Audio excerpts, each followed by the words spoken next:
സന്ധ്യാവന്ദനം. എന്താ എല്ലാവരും ചിരിച്ച്? തിരിച്ചിങ്ങോട്ടൊന്നും പറയുന്നില്ലേ? Same to you. ഞങ്ങളുടെ കുഞ്ഞാടുകളെ കണ്ടോ? ഏവർക്കും അനുഗ്രഹീതമായ ഒരു പുതുവത്സരം ആശംസിക്കുകയാണ്. ഇന്ന് നാം ഏവരും ഇവിടെ സമ്മേളിച്ചിരിക്കുന്നത് നമ്മുടെ Christmas new year get together ആയിരിക്കുന്ന കൗക്കുബോയിൽ പങ്കെടുക്കുവാൻ വേണ്ടിയാണ്. ഒരു 2 ചോദ്യം ചോദിക്കാൻ ആഗ്രഹിക്കുകയാണ്. കൗക്കുബോ എന്ന വാക്കിൻ്റെ അർത്ഥം ആർക്കെങ്കിലും പറയാവോ? തരക്കടില്ല കേട്ടോ, ഒരു സമ്മാനം തന്നേക്കെന്നാ. Give to Kavita aunty. Give it to Kavita aunty. You can take it from her after that.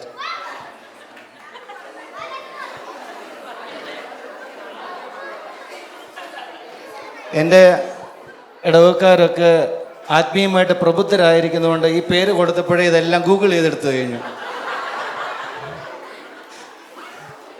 കൗക്കുബ എന്ന വാക്കിൻ്റെ അർത്ഥം നക്ഷത്രം എന്നുള്ളതാണ്.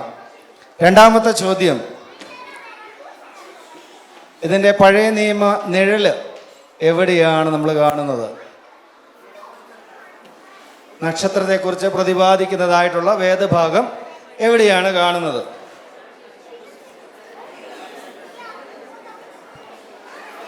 സമ്മാനമുണ്ട്, ഗൂഗിൾ ചെയ്യരുത് കേട്ടോ. 2 സമ്മാനം. ആരും പറയുന്നില്ല. പറഞ്ഞില്ലെങ്കിൽ സമ്മാനം എനിക്കായിരിക്കും കേട്ടോ.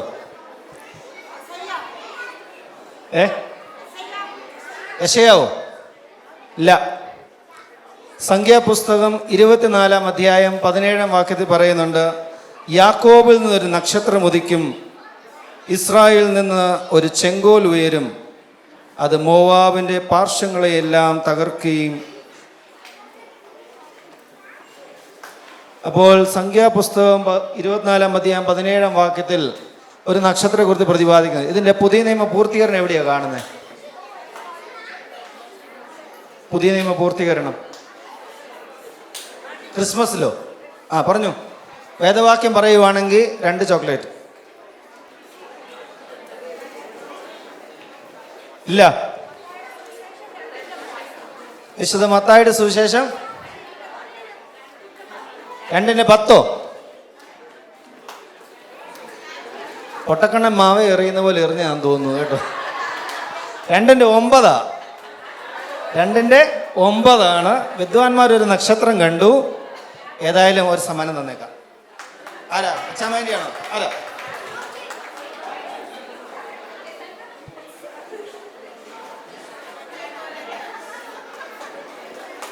പങ്കിടുവോ നോക്കാൻ 2 കൊടുത്തിട്ടുണ്ട് കേട്ടോ. വിശുദ്ധ മത്തായിയുടെ സുവിശേഷം 2-ാം അധ്യായം 9-ാം വാക്യത്തിൽ നമ്മൾ കാണുന്നുണ്ട്, വിദ്വാൻമാർ നക്ഷത്രം കണ്ടു, അത് അവരെ എവിടെ എത്തിച്ചു? ബേത്ലഹേമിലേക്ക് എത്തിച്ചു എന്നുള്ളതാണ്.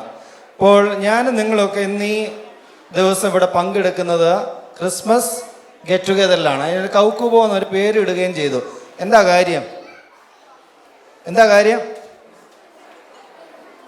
പ്രത്യേകിച്ച് കാര്യമൊന്നും ഇല്ലായിരിക്കും അല്ലേ?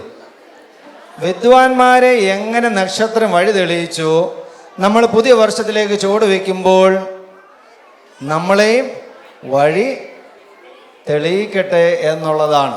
അപ്പോൾ കഴിഞ്ഞ 1 വർഷക്കാലം ദൈവത്തിൻ്റെ അത്ഭുതകരമായ പ്രവർത്തനം നമ്മുടെ ജീവിതത്തിൽ നമ്മൾ കണ്ടു.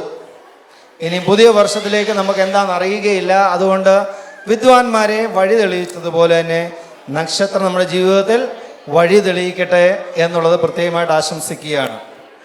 ബഹുമാനപ്പെട്ട ടിജോ അച്ഛൻ്റെ ഒരു കുഞ്ഞാട് അച്ഛനോടൊരു പരാതി പറഞ്ഞു. ടിജോ അച്ഛൻ്റെ ഒരു കുഞ്ഞാട് അച്ഛനോടൊരു പരാതി പറഞ്ഞു, ഞാൻ ഇനിയും അടുത്ത ആഴ്ച മുതൽ പള്ളി വരുന്നില്ല. അടുത്ത ആഴ്ച മുതൽ പള്ളി വരുന്നില്ല എന്നൊരു പരാതി ടിജോ അച്ഛനെ ബോധിപ്പിച്ചു. ടിജോ അച്ഛൻ ചോദിച്ചു, അങ്ങ് ഉണർത്തിച്ച് എനിക്ക് മനസ്സിലായി, പക്ഷേ എന്താവോ കാരണം? എന്തുകൊണ്ടാണ് പള്ളി വരാനായിട്ട് വൈമനസ്യം കാണിക്കുന്നത്?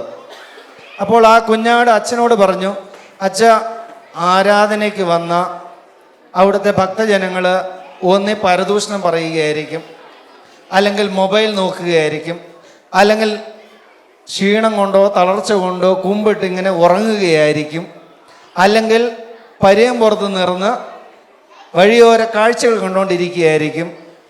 അപ്പോൾ ആരാധനയിൽ ആരും ശ്രദ്ധിക്കുന്നില്ല, പ്രസംഗം ആരും കേൾക്കുന്നില്ല.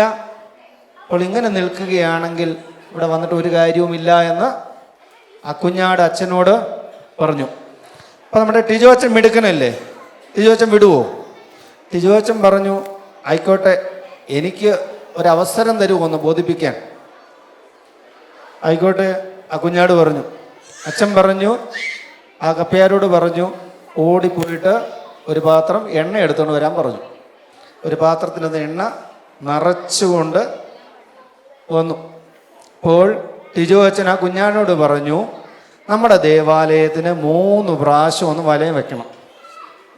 പക്ഷെ ഒരു കാര്യം ശ്രദ്ധിക്കണം, ആ പാത്രത്തിലെ എണ്ണ ലവലേശം തുളുമ്പാതെ ശ്രദ്ധിച്ചോണമെന്ന് പറഞ്ഞു.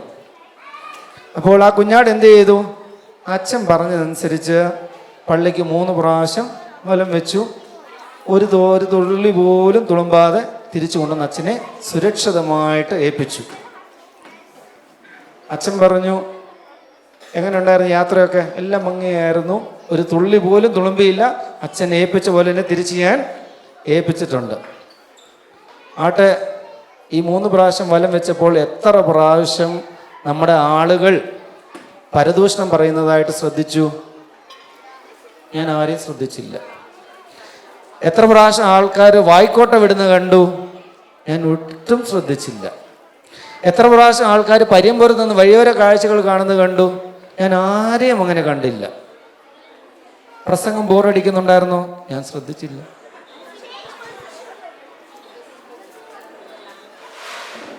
അപ്പോൾ നിങ്ങൾ ഇതിൽ നിന്ന് എന്താണ് മനസ്സിലാക്കുന്നത്? ആരാധനയ്ക്ക് വരുവാണെങ്കിൽ ഏകാഗ്രമായിട്ട് നിന്ന് ആരാധനയിൽ സംബന്ധിക്കണം. അങ്ങോട്ടും ഇങ്ങോട്ടും നോക്കാൻ വേണ്ടിയല്ല നമ്മൾ വരുന്നത്, അല്ലേ?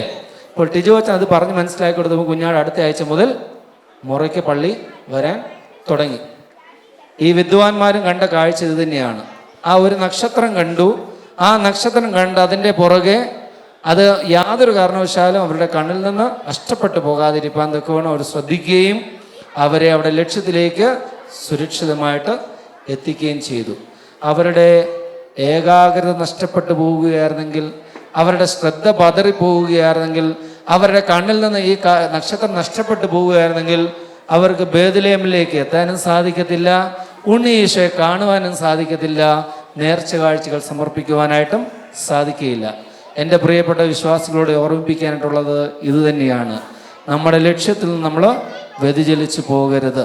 നമ്മുടെ ഉത്തരവാദിത്വമാണ് ഏകാഗ്ര മനസ്സോടുകൂടി ദൈവത്തെ ആരാധിക്കുക എന്നുള്ളത്. അങ്ങും ഇങ്ങും നോക്കി നമ്മൾ മറ്റു കാര്യങ്ങളിലുള്ള നമ്മുടെ ശ്രദ്ധ നഷ്ടപ്പെട്ടു പോകുവാൻ സംഗതിയാകരുത്. വിദ്വാൻമാർക്ക് നക്ഷത്രം വഴി തെളിയിച്ചതുപോലെ തന്നെ നമുക്കും അനുഗ്രഹീതമായി 2026 ദൈവം നമ്പുരാൻ വഴി തെളിയിക്കട്ടെ. നമുക്ക് അനുഗ്രഹീതമായൊരു വർഷമായി തീരട്ടെ എന്ന് ആശംസിക്കുകയും പ്രാർത്ഥിക്കുകയും ചെയ്തുകൊണ്ട് എൻ്റെ വാക്കുകൾ ചുരുക്കുവാൻ ഞാൻ ആഗ്രഹിക്കുകയാണ്. പക്ഷെ ഒരു വാക്കും കൂടെ പറയാൻ ആഗ്രഹിക്കുന്നുണ്ട്.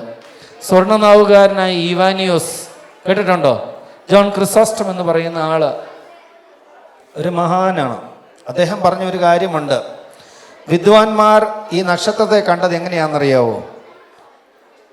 മിസ്രൈമിലെ അടിമ വീട്ടിൽ നിന്ന് വാഗ്ദത്ത കനാനിലേക്ക് പോകുന്ന ഇസ്രായേൽ ജനങ്ങൾക്ക് ദൈവം തമ്പുരാൻ പകൽ മേഘസ്തംഭമായി രാത്രി അഗ്നിത്തൂണായി നടന്നതുപോലെ തന്നെയാണ് ഈ വിദ്വാൻമാർക്ക് ഈ നക്ഷത്രം അവരെ അടിമത്തത്തിൽ നിന്നും പാപത്തിൽ നിന്നും ഒക്കെ വിമോചിപ്പിച്ച് ദൈവത്തെ കാണുവാനായിട്ട് സംഗതിയാക്കിയത്.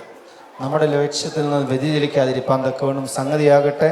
ഈ നക്ഷത്രം പിൻപറ്റി നമുക്ക് ദൈവത്തെ മുഖാമുഖം കാണുവാൻ സംഗതിയാകട്ടെ എന്ന് പ്രാർത്ഥിച്ചുകൊണ്ട് എൻ്റെ വാക്കുകൾ ചുരുക്കുന്ന ദൈവം നമ്മെ അനുഗ്രഹിക്കട്ടെ.